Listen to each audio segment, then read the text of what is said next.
Hello. Okay, I want to talk about something called a hike and park today.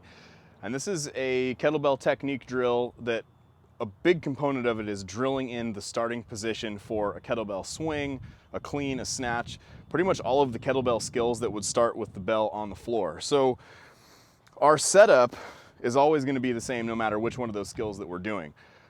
What I'm going to do is go into a hip hinge, and it's kind of a sweet spot here between knee flexion and hip flexion. So I'm not just pushing my hips back to the point where I'm like in a very strict Romanian deadlift or good morning position where my shins are vertical.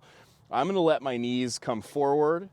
And what I want is my knees below my hips and my shoulders above my hips. Sometimes we go too low where it's like a squat, or I go too low with my shoulders, so I'm just in too much hip flexion. The sweet spot is always the order of knees, then hips, then shoulders. Where I want to grab the kettlebell is I want it out in front of me just enough that when I tip it back and hold on to it, I have a little bit of weight against the kettlebell to the point that if I let go, I would start to lose my balance and fall backwards. That is the sweet spot for the setup. And like I said, that's gonna be your setup for your swings, your cleans, your snatches, all of those kettlebell skills, 1 or 2 kettlebells, it's all more or less the same. Sometimes for 2 kettlebells, we gotta get wider. We'll cover that later.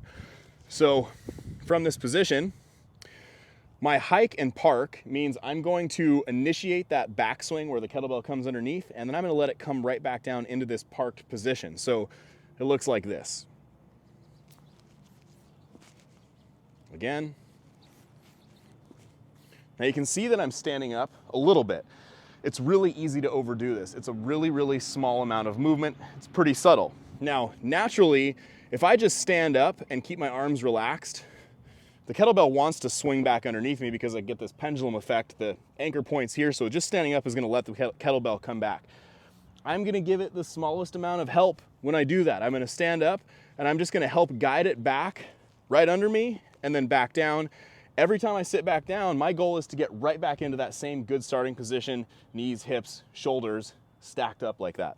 Not necessarily over each other, but in order of height, right? My knees, then my hips, then my shoulders. Now, where the kettlebell is coming back to me, that's also important. From the front, if I showed you, I want you to look and see where my wrist is hitting my legs.